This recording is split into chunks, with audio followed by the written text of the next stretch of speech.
Əliyev anar başda olmaqla bütün şəhidlərimizin şanının şərəfinə Şuşa şəhərinin 30 ildə sonrasından bayramı sancırıq. Allah şəhidlərimizə rəhmət eləsin. Amin. Muhterem Cənab Prezident, Cənab Ali Başkomandan, əmrinizə uyğun olaraq məruz edirəm ki, Zəngilan şəhəri və ətraf əraziləri işğaldan azad olunmuşdur.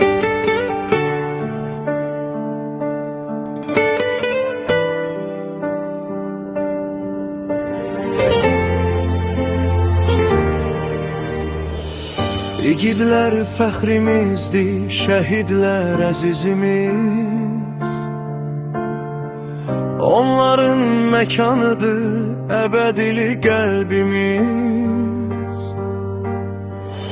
Anar kimi igidi heç vaxt unutmaq biz.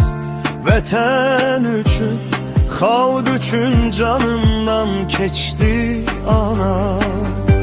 Bugün kimi dindirsən, tanıyacaq anarı.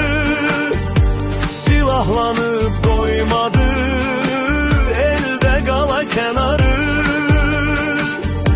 Oldu ana vətənə, eylin əzəməti çinarı.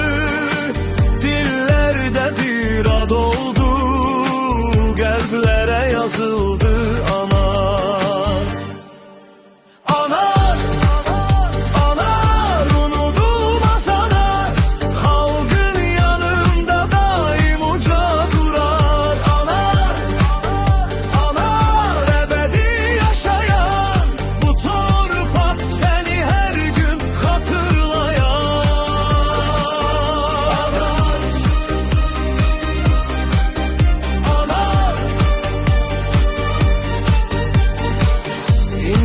Qarşımızda əzəmətli bir dağdır.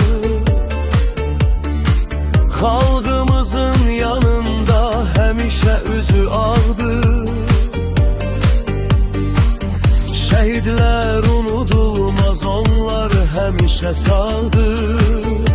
Sönməz deyil qəlbimə, əbədi köçdü ana.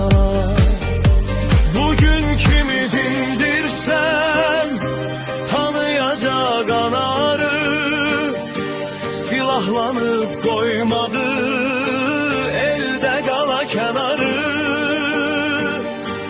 Oldu ana vətənin əzəməti çinarı.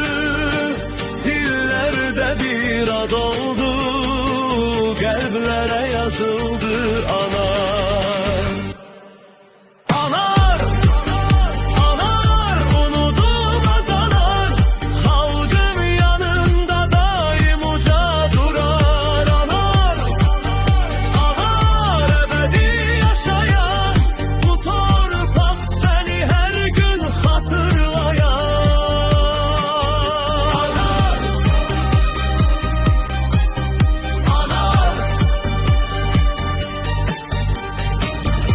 Ələkbər sönməz, bu ad yaddaşda qalar. Hər ürəkdə bir məşəl kimi yanar. Şəhidin yolu bizə haqqı danışar. Anarın adı ilə bu vətən sana. Ana!